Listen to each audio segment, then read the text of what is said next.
day today, dog. Offense, great drive. Go!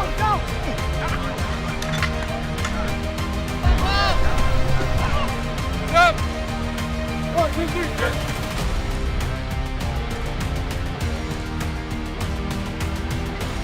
The Jets are hitting the road this weekend, going 5,000 feet above sea level, taking on the Broncos in Denver. Welcome into practice today, presented by SiriusXM.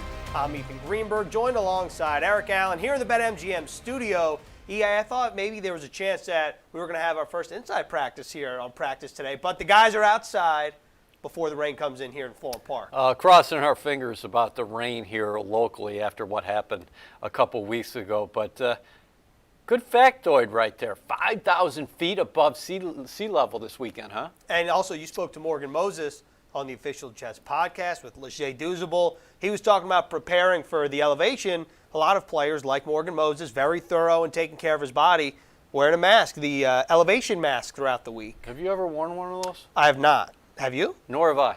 No, but yeah, these guys will be ready to go here early in the season. I'll tell you, a couple guys who definitely are going to love playing in Denver are Matt Amendola and then, of course, Thomas Morstead. Yeah, because the ball explodes there in the Rocky Mountain air. There's a guy who's itching to get back out on the field Sunday. That, of course, is Zach Wilson. He grew up 8 hours, I would say, west of Denver. All right, and moving on to today's headline, which is Zach Wilson's coming off a 4-interception game against the Patriots. So how does Zach Wilson and the offense rebound against the Denver Broncos on the road?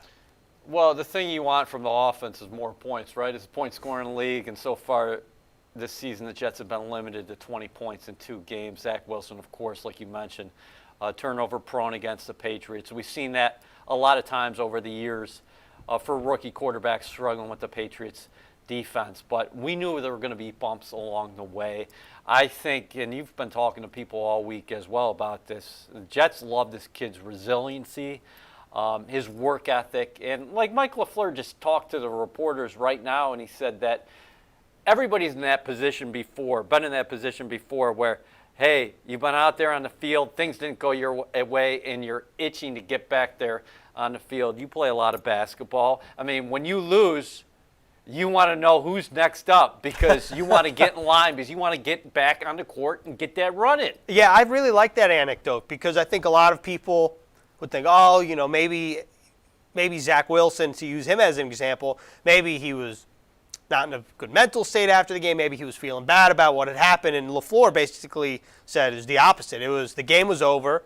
It's let's get right back to work and let's figure out what we can do and let me get back on the field so I can basically defunct what just happened. Can we just say, too, that Trevor Lawrence, and I'm not making any comparisons between these two young quarterbacks, but Trevor Lawrence, I believe he's got 5 interceptions through 2 games as well. And then we look over history. Peyton Manning, he had 8 interceptions in those first 3 games. So, again, this is so early in his career, and every game is its own season. And for the Jets, last week was the Patriots, and you got to put that to bed, and you got to move on. There's Frank Lazard taking a shot of Zach Wilson right now as he's getting stretched up on the field.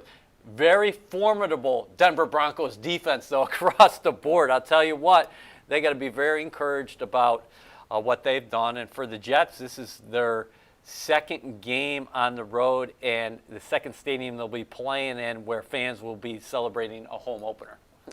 Yeah, and the Denver Broncos defense, we're going to focus on them a little later. Right now, the Jets and Zach Wilson right now doing the cat-cows, right? It's a little activation period. But it's not just about Zach Wilson rebounding. You know, after 2 games as head coach in the NFL, Robert Saleh said he received some advice from someone very close to him.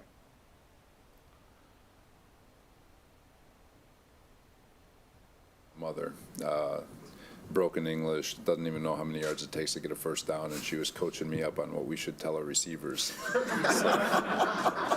So everybody's got an opinion, but it's, you know what, I had an opinion too, and so it's you take it with a grain of salt, and but I'm not afraid to absorb all the information because you never know what you might find. So it's all of it's worth something. What was her advice? What was the advice she gave? Which one of the receivers to do? I was a little upset at the time, so I'm not sure I took it all in, but even though I should have. But something about the, yeah, I don't even remember. Love that moment from Robert Saleh. Mom knows best, right? Yeah, we all know moms, and they're our number one supporters, and they're also going to tell us what they think, and we love that. And Saleh's right. When you're the head coach in New York, you're not only getting advice from everybody out there on the street. Obviously, you're going to get some from your mom as well. Good stuff. Saleh could be, if he were in the city, he could be buying a pretzel in Times Square, and whoever the vendor was probably give him some advice too. To your point, it comes from every direction. Oh my God, possible. You live in Manhattan, you know it better than anybody. Everybody knows what you should be doing if you're the head coach of a football team around here. Even the subway rats may have a piece of advice or two. All right, well, let's go to the backfield for our Jet in Focus. Rookie running back Michael Carter feels like he's turning a corner with his performance Sunday. He did a little bit of everything, ran the ball well, and had a couple catches as well. Yeah, he ended up leading the Jets in rushing there in week 2, and the Jets really got it going on the ground. But I think what people like about Carter is that he can do a little bit of everything. He can run the ball out of the backfield. He can catch it. He's a good blocker as well. I think he surprises people what he can do after contact. He's got that low center of gravity, and he also has very good vision, explosive. I shouldn't say a little player because he's got monstrous legs, but I think he catches guys off guard because he is so strong. He's showing off the legs right now. And he's cut the shorts way too short. And he's shifty as all heck. A great running back matchup this week, huh, Greens? Yeah, so this is the storyline entering Jets Broncos. Michael Carter shared a backfield at the University of North Carolina with Javonte Williams, the second-round pick of the Denver Broncos. Michael Carter, fourth-round pick of the Jets. And if you take a look at what they accomplished throughout their careers, Michael Carter was there 1 year longer. But take a look at 2020 in particular. For Michael Carter, 1,245 yards. Javonte Williams, 1,140 yards. I mean, these two might have been the best. I think there's a definite argument. Maybe there is no argument. The best collegiate backfield in 2020? Yeah, we'd have to go look back at it. I got to say, no way was anybody eclipsing that production. Carter there at North Carolina averaged 8 yards a pop last year, so explosive. And then Javonte Williams, he was the guy they used down by the goal line. You look at the stats, he had 19 touchdowns, I think, on the ground last year. So what a lethal combination. Of course, Javonte goes in the second round of the Broncos, and the Jets awfully delighted that Michael Carter's sitting there at the top of the fourth. And Javonte Williams, another very difficult guy to bring down. He actually led the nation in broken tackles in 2020. But Michael Carter spoke to reporters yesterday, and he had this to say about his mindset as he's getting his feet wet in the NFL. It was just fun to be out there. I feel like I got a chance to make an impact every game, and it's just me preparing through the weekend. Whenever the opportunity comes in the game, I take advantage of it. So it felt good to get out there. Life is crazy. To be honest, I feel like my preparation, it was always good in college, but now it's such a game of details. Where in college you could be just better than other guys and get away with stuff. Where now it's like everything matters. So the small things from tracks to falling forward, just everything means everything. Like the 1 yard is huge in this league. So just the mental part, just learning. All right, next time you can see Michael Carter live, get your tickets to see the Jets host the Titans on Sunday, October 3rd, 1 p.m. at MetLife Stadium, presented by Atlantic Health System. Lock in your seats at nyjets.com/tickets. All right, let's take a look at this week's roster report. Let's focus on linebacker Jamien Sherwood, because that's kind of been a revolving door through the first couple games. Think about week 1, Sherwood only took 3 snaps. Then Delshon Phillips leads the team in tackles.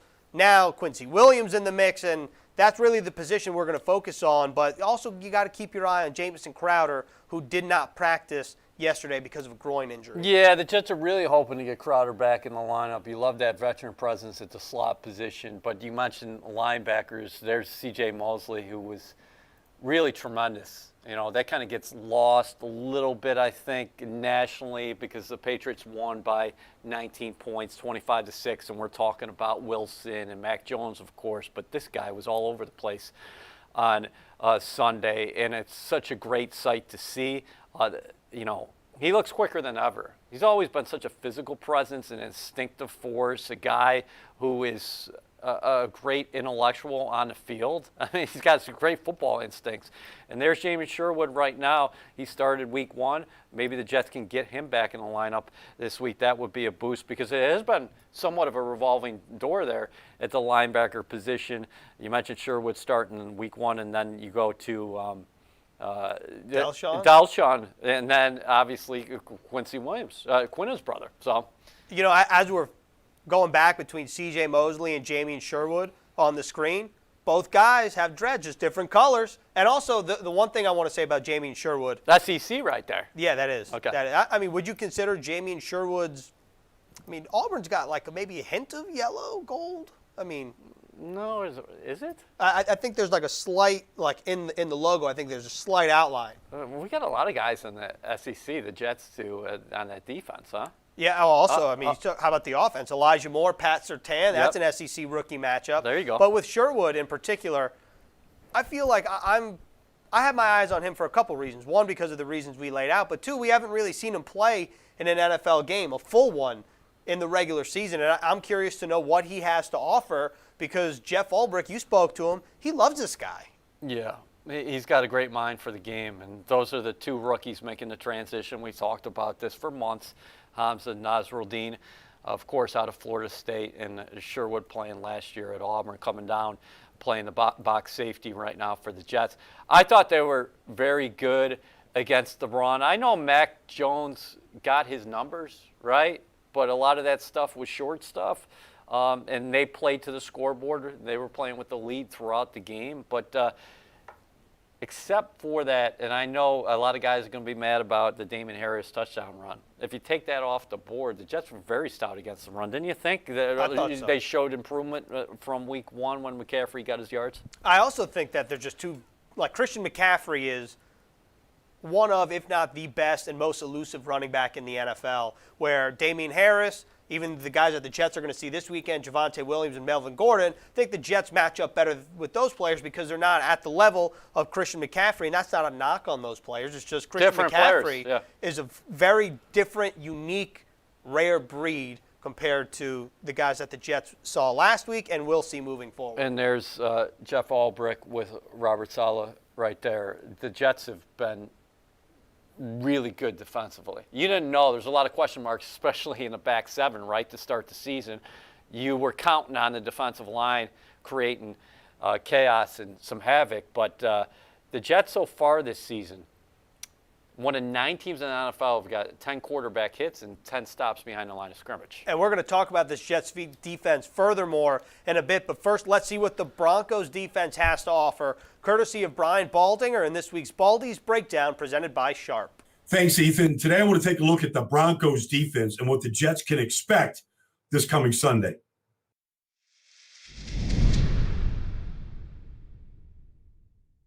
Denver is a very talented defense, but the thing that makes them unique is they line up almost every snap just like this, with 2 deep safeties. And at the snap, then they move to their coverage. Like this is cover 1. Man-to-man across the board, Justin Simmons is the free safety. All right, so that's their defensive look almost every play. Now, you get any kind of a rundown, they're going to be big in the middle. They're going to have 3 defensive tackles, 2 outside linebackers, and that number 45, Alexander Johnson, the middle linebacker, he's 255 pounds. All right? Excellent in the run fits. Okay, very technically sound. You get into a passing situation, you have to account for number 58, Von Miller. He always has that blue long sleeve shirt on, but he can line up anywhere. On the other side, they could have Malik Reed, 59, or Bradley Chubb, 55, but they've got good pass rushers. All right? You have to account for Von Miller. Every time. He's going to beat anybody that's in front of him one-on-one. And then they've got a rookie corner down at the bottom. He's talented. Second corner taking the draft, Patrick Surtain. He got an interception last week. They tested him, and he was up to the test. First, he got his interception, but they went deep on him. He's just technically a very sound corner, and he's an excellent tackler. This is a very, very good defense. All right, great stuff from Baldy. As always, taking a look at the Broncos defense. Pat Surtain, impressive rookie. Of course, I mentioned it earlier, Elijah Moore and Patrick Surtain. Alabama, Ole Miss, they played each other, but Elijah Moore said that he never actually went up against Surtain, and he embraces the challenge this weekend. Yeah, it's going to be interesting, the matchups on the outside, because you got Corey Davis and they'll counter with Kyle Fuller and Simmons, and then Kareem Jackson is a former cornerback who actually came up with an interception last week. I thought it was fascinating how that game started last week. Trevor Lawrence marched right down the field, touchdown, Jacksonville didn't score another point. All right, well, let's look. Another offensive point, excuse Fair. me. Thank you for the clarification.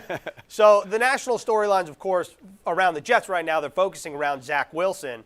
But this Jets defense deserves a little more love than what they're giving or getting right now, because they've played real well over the course of the first 2 weeks. So 3 sacks against the Patriots. Sheldon Rankins coming up with one of them. But look at those numbers. That tells me that this is a well-coached unit, because they are thriving in situational football. They're getting off the field on third down.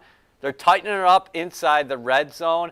And, yeah, the scoring defense, it says 22.0, and that's factually correct. But, again, think about the turnovers. The Jets have turned the ball over 5 times here, Right. offensively. Yes. I will say also, you take a look at those numbers, it makes sense. It goes hand in hand with what Robert Saleh and Jeff Ulbrich were saying, that the Jets don't want to let up any explosive plays. So they probably let up a little more underneath.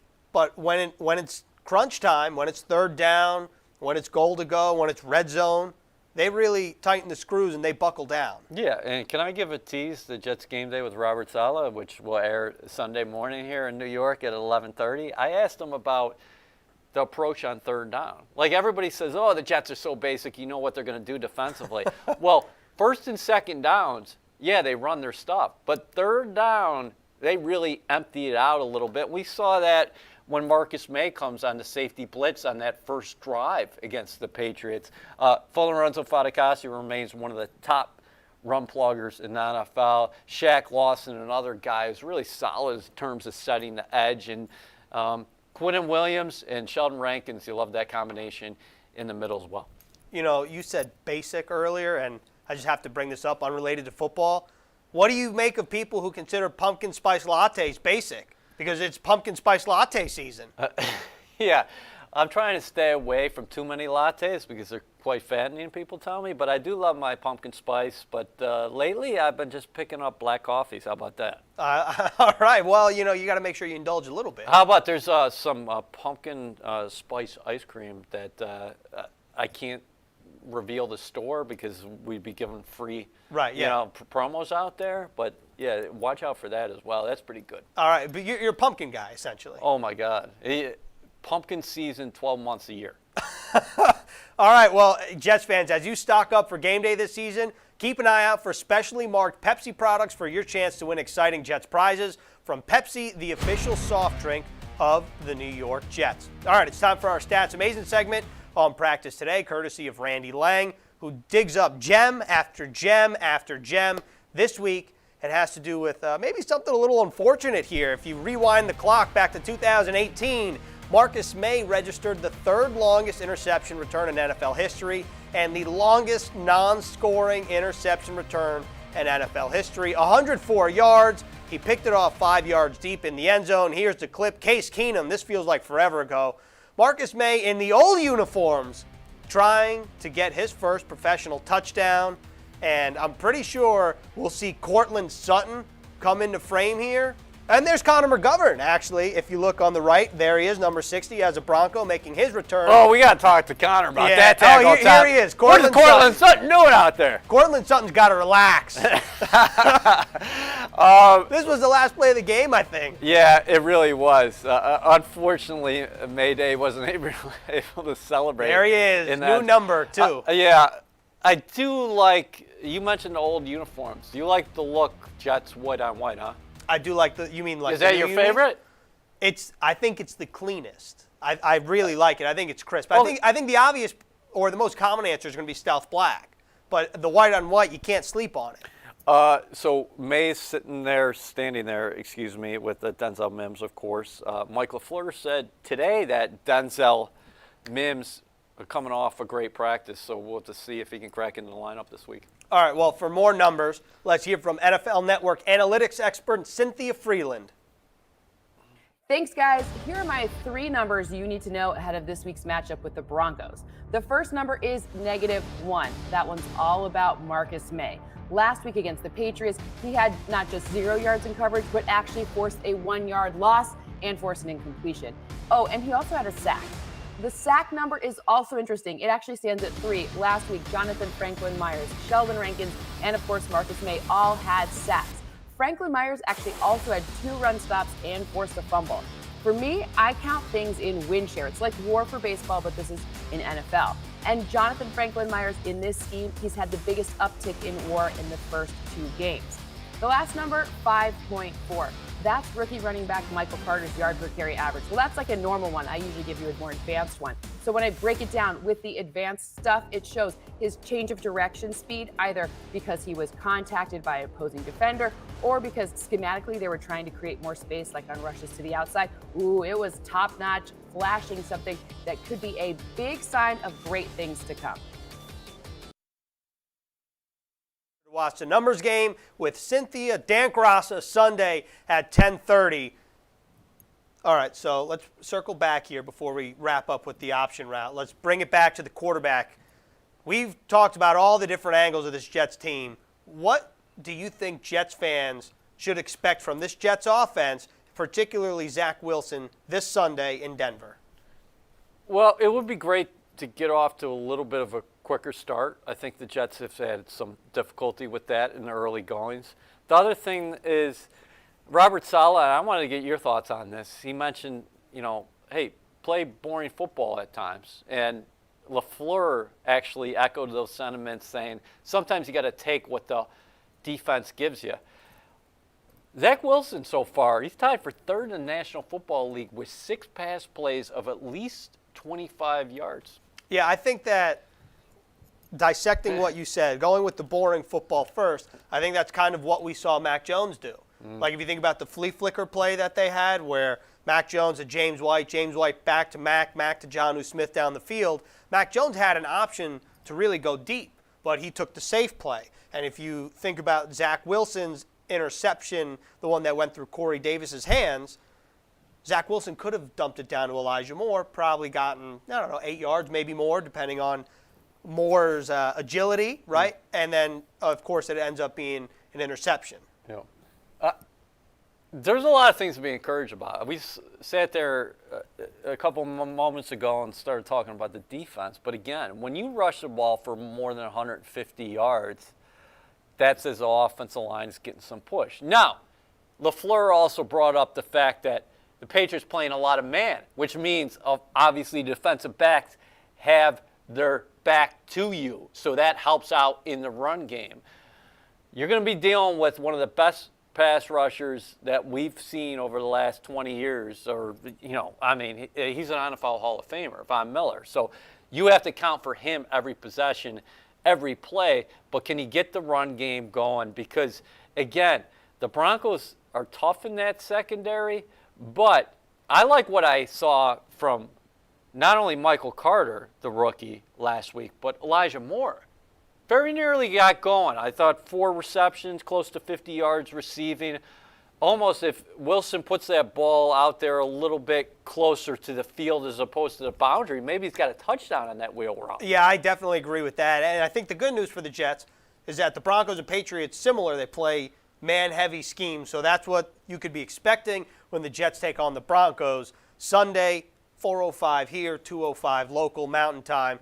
But this is how we're going to wrap up the show. We're going to do the option route. You ready? I love it. All right, so we got 3 questions. Question number 1, who will have more receptions against the Broncos? Corey Davis, Elijah Moore, or Braxton Berrios? Braxton Berrios so far this season, 12 receptions, 124 yards, actually leading the Jets in both categories.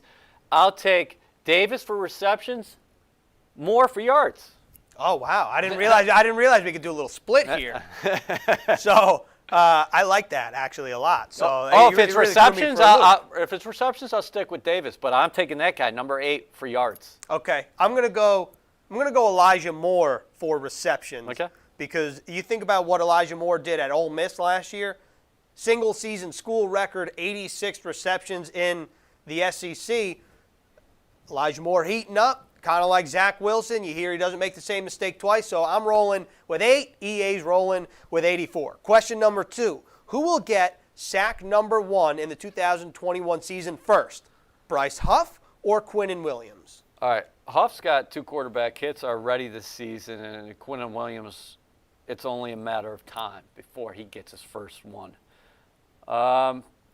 This is a tough one because I could see both of them taking down Teddy Bridgewater once, even though Steady Teddy's off to a tremendous start. He's playing great football for the Broncos. I will say, while you think of your answer, I'll buy you some time here. Teddy Bridgewater has been sacked 5 times, Yep. And I looked it up. All 5 players, I'm pretty sure, have come from the end, or at least 4 out of the 5 have come on the end. Okay, so we're going to say Quinnen Williams gets penetration inside, and Bryce Huff gets a third down sack. Okay. So I'll take Huff first.